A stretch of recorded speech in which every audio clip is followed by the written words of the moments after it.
Good morning all of you. How are you all? Today I am going to start next video of chapter 4 of class 7. Last class में हम लोगों ने सी bridge और land bridge के बारे में पढ़ा था, तो अब आगे देखते उसी के बारे में है। तो मैंने बस डायग्राम से आपको एक्सप्लेन किया था, यहाँ लिखा हुआ है एज यू अवेयर, यानी कि आप जानते हो water being a bad conductor takes a longer time to heat up than land, यानी कि आप जानते हो कि वाटर क्या है, बैड कंडक्टर है, तो ये क्या लगता है, ज़्यादा समय लगता है इसको गर्म होने में दैन लैंड, यानी ज़मीन के मुकाबले में। And also takes a longer time to cool down, और इसको लंबा टाइम भी लगता है ठंडा होने में, ठीक है।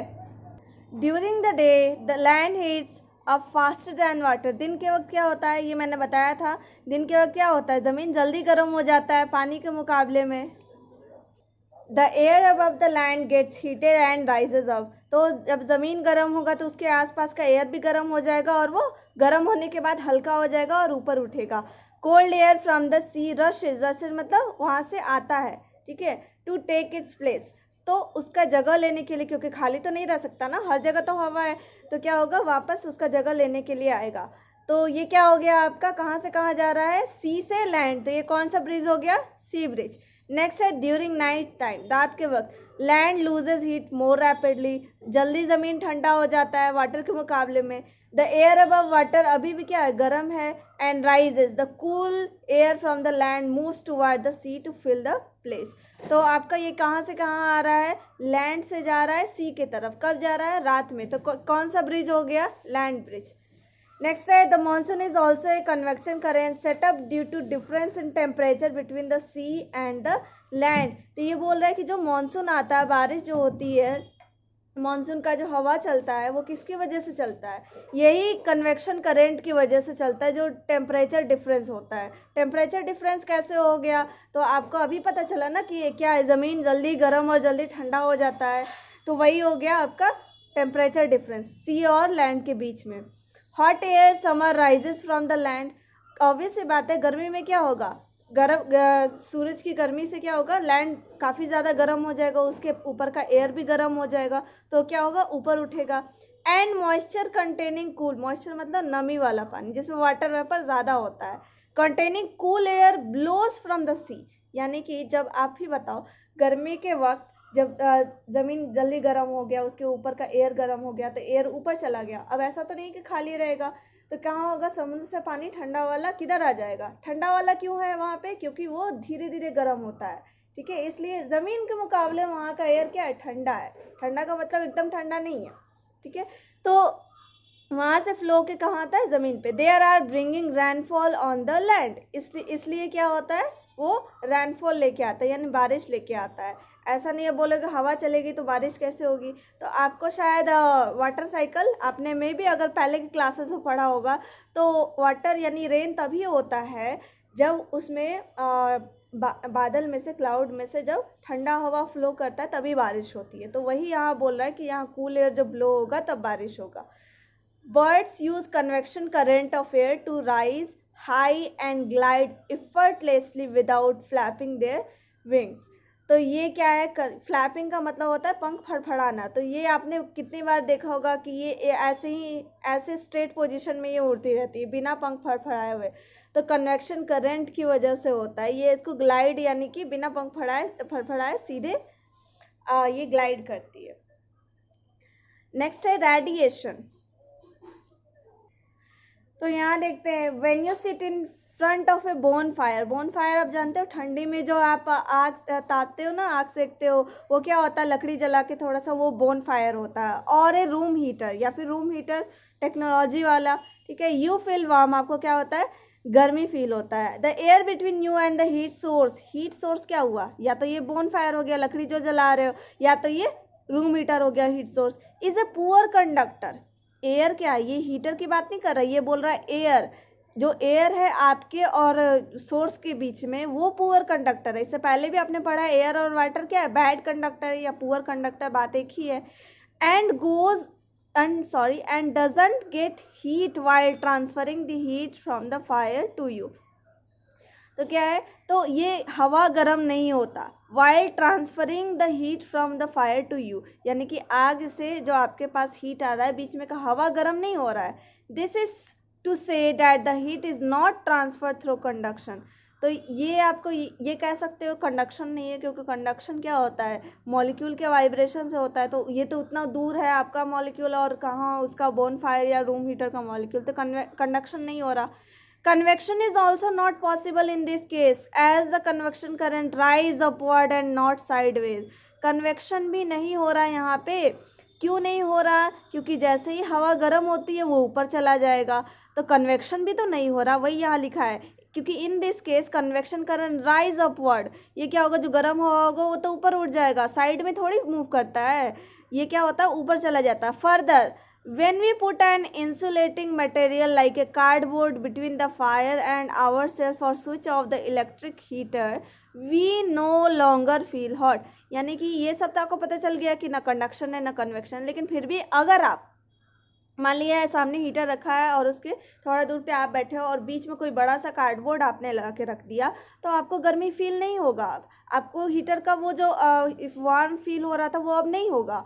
तो वही बोल रहा है कि we no longer feel hot. This show that the air around us remain cold while transferring the heat from the heat source to us. इससे क्या पता चल रहा है कि जो आसपास का हवा है वो गर्म नहीं हुआ, लेकिन फिर भी हीट ट्रांसफ़र हो रहा था। तो क्या रीज़न है हीट ट्रांसफ़र होने का? ना वहाँ कंडक्शन हो रहा है, ना वहाँ कन्वेक्शन हो रहा है, और ना ही वहाँ हवा गर्म हो रहा है। तो रीज़न क्या है? तो रीज़न यही है, एक नए तरीके का हीट ट्रांसफ़र होता है जिसको क्या बोलते हैं, रेडिएशन। तो वही यहाँ लिखा है, this obviously is the third method. ये ऑब्वियस सी बात है कि ये एक तीसरा तरीका हो सकता है हीट ट्रांसफ़र का, of transfer of heat, which doesn't require a medium, जिसको कोई माध्यम, मीडियम मतलब माध्यम, जिससे होकर ट्रैवल कर सकता है कोई भी चीज़। मैंने आपको बताया था, चाहे वो साउंड हो, चाहे वो हीट हो, चाहे वो लाइट हो, between hot and cold bodies. तो ये कोई नया मीडियम है जो हीट को ट्रांसफ़र कर रहा है हॉट बॉडी से कोल्ड बॉडी, यानी हॉट ऑब्जेक्ट से कोल्ड ऑब्जेक्ट। तो इसको क्या बोलेंगे, इस नया तरीका को बोलेंगे रेडिएशन।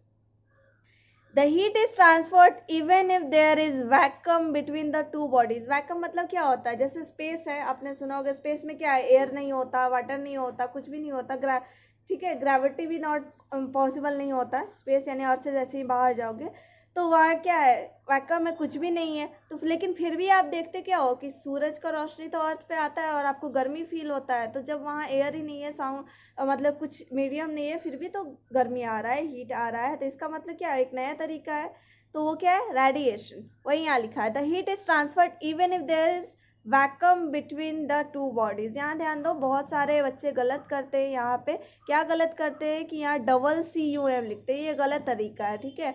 तो WU होता है, जैसा कि यहाँ लिखा हुआ है, बहुत सारे बुक में भी गलत दिया रहता है, लेकिन यहाँ सही लिखा है, ठीक है। तो VACWM होता है, vacuum. Next is radiation is a process of heat transfer. अभी तो मैंने बताया हीट ट्रांसफर का प्रोसेस है नया तरीके का, जिसके लिए किसी भी मीडियम का ज़रूरत नहीं होता, किसी मटेरियल मीडियम, यानी कि ना सॉलिड, लिक्विड, ना ही गैस यानी कि एयर, किसी की चीज़ का ज़रूरत नहीं होता, ये हीट अपने आप ट्रांसफ़र हो जाता है। In radiation heat travels in straight line from the hot object which radiate it. Radiate it मतलब जो रिलीज करता है, यानी जिससे हीट निकलता है। मान लिया जाए आप कोई कैंडल जला रहे हो, तो ये क्या हुआ, ये हीट सोर्स हो गया, क्योंकि यहाँ पे फ्लेम है, आप जला रहे हो उसे। तो ये क्या है, इससे स्ट्रेट लाइन में क्या निकलता है, स्ट्रेट लाइन, ठीक है। तो स्ट्रेट लाइन में ये हीट ट्रैवल करता है। ऑल ऑब्जेक्ट रेडिएट और give out heat, but the amount of heat radiated from the object depend on its temperature. यानी बोले सारे सब्सटेंस हीट रेडिएट करते, रेडिएट यानी एमिट मतलब भी निकालना होता है, ये रेडिएट मतलब भी क्या होता है, निकालना, ठीक है। तो एमिट का स्पेलिंग हो जाएगा, ठीक है। तो ये एमिट कर रहे हैं। अब ये डिपेंड करता है कि कितना हीट एमिट कर रहे हैं। जैसे आपका जितना बॉडी का टेम्परेचर होगा, आप उसी के हिसाब से हीट एमिट करोगे। जिसके पास कम होगा बॉडी का टेम्परेचर, वो कम करेगा। और किसी भी ऑब्जेक्ट का होगा, सिर्फ ऐसा नहीं है कि हम लोग के बारे में ही है, किसी भी सब्सटेंस के बारे में, ठीक है। तो यहाँ है, तो हाइयर द टेम्परेचर, जितना ज़्यादा टेम्परेचर हाई होगा, higher will be the radiation, उतना ही ज़्यादा रेडिएशन हाई होगा, यानी उतना ही ज़्यादा हीट निकलेगा, ठीक है। यहाँ रेडिएशन का मतलब क्या हुआ, उतना ही ज़्यादा हीट निकलेगा। The heat which comes out of the hot object is called radiant heat. और जो और जो हीट निकल रहा है किसी हॉट ऑब्जेक्ट से, जैसे हीटर ही मान लो, उससे हीट निकल रहा है, तो वैसे हीट को क्या बोला जाएगा, रेडिएंट हीट, क्योंकि वो ट्रांसफर किसकी वजह से हो रहा है, रेडिएशन की वजह से। Light another form of radiant energy, light is also A form of energy. Sound क्या है, sound is also A form of energy. ये मैं आपको पहले ही बता चुकी हूँ। तो लाइट क्या करता है, स्ट्रेट लाइन में ट्रैवल करता है, जैसे हीट करता है, जैसे अभी मैंने बताया। जैसे आप देखो यहाँ पे कोई कैंडल आप वही रख देते हो और इसको यहाँ पे इससे देखने का कोशिश करोगे, ठीक है, ये पाइप लगा दो और यहाँ से देखोगे तो ये आपको दिख जाएगा। लेकिन अगर यही थोड़ा सा आप पाइप नीचे घसका दोगे तो क्या ये आपको फ्लेम नीचे दिखाई देगा, नहीं दिखाई देगा। क्यों, क्योंकि ये फ्लेम से जो लाइट निकल रहा है ये ऐसे नहीं जाता, ये क्या सीधा सीधा लाइन में ट्रैवल करता है। तो यहाँ से तो नहीं जा रहा है, तो यहाँ आपको नहीं दिखाई देगा, यहाँ पे अगर आप अपना आई रख के देखोगे तो। Next is light and heat from the sun reaches the earth by radiation. अभी मैंने आपको क्या बताया, सूरज का जो रोशनी आता है उसी में तो गर्मी होता है, यानी रोशनी और हीट जो गर्मी है उसका, वो दोनों क्या आ रहा है, सन से अर्थ पे आ रहा है। और किसके वजह से आ रहा है, रेडिएशन की वजह से, क्योंकि क्या है, स्पेस में क्या है, स्पेस इज अ वैक्यूम, वहाँ कुछ भी नहीं है। When it falls on object like trees, soil and water bodies, human beings or animals, some of it is absorbed. यानी कुछ हम लोग सोख लेते हैं, absorb मतलब सोखना, तो कुछ हीट उसका हम लोग क्या करते हैं, सोख लेते हैं। और आपको ये भी पता है कि प्लांट क्या करता है, सनलाइट का यानी कि सन की एनर्जी का, क्योंकि क्या है, हीट क्या है, एनर्जी, सन की एनर्जी का यूज करता है फोटोसिंथेसिस में, है ना। Whereas some is reflected, यानी कि कुछ क्या होता है, जमीन से टकरा के वापस चला जाता है, कुछ हम लोग सोख लेते हैं, कुछ वापस चला जाता है। The extent of absorption and reflection depends upon, यानी कि ये क्या एब्जॉर्ब करेगा और कौन रिफ्लेक्ट करेगा रेडिएशन को, ये डिपेंड करता है। The nature of surface has, यानी सरफेस का नेचर कैसा है, and the colour of the object, ठीक है। तो ये कलर के और सरफेस के ऊपर डिपेंड करता है। तो यहाँ देखो एक और लाइन है, इससे आपको क्लियर हो जाएगा। तो सरफेस क्या,